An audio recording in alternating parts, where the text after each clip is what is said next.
Aftermath and consequences.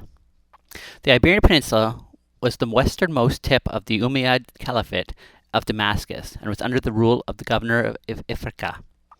In 720, the Caliph even considered abandoning the territory. The conquest was followed by a period of several hundred years during which most of the Iberian Peninsula was known as the Al-Andalus, dominated by Muslim rulers. On a handful of small Christian realms managed to reassert their authority across the faraway mountainous north of the peninsula.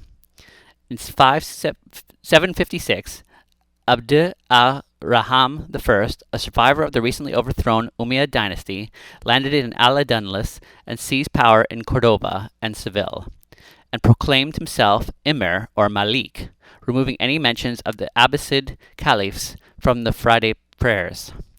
In the wake of these events, southern Iberia became de jure, de facto independent from the Abbasid Caliphate.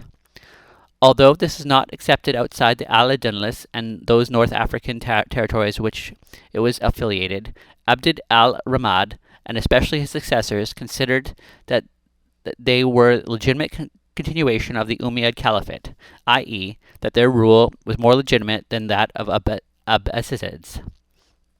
It seems that Abd al-Rahman never considered establishing a separate principality.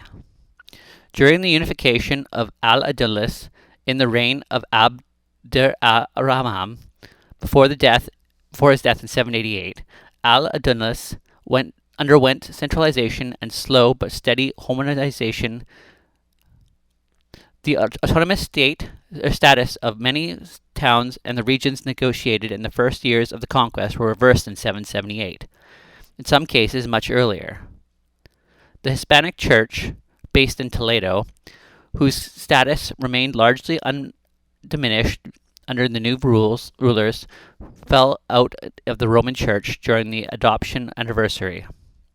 Rome relied on the alliance of the Charlemagne to defend political authority and possessions, and went on to recognize the northern Asturian Principality, Galicia, as a kingdom apart from Cordoba, and Alfonso II as king. The population of Al-Andalus, especially local nobles who aspired to share in power, began to embrace Islam and the Arabic language. However, the majority of the population remained Christian, using the Mozarabic rite, and Latin Mozarabic remained the principal language until 11th century. Historian Jessica Coop of University of Nebraska argues that the pre-modern Islamic conquest was unlike Christianization because the latter was imposed on everyone as a part of the negotiation surrender, and thus lacked the element of personal conviction that modern ideas about religious faith would require, while conquest of Dar al-Harab were not motivated as a goal of converting the population to Islam, but the belief that everyone was better off under Islamic rule. Abd al-Rahman I founded an independent dynasty that survived until the 11th century. The line was succeeded by a variety of short and small emirates, unable to stop the push of expanding northern Christian kingdoms.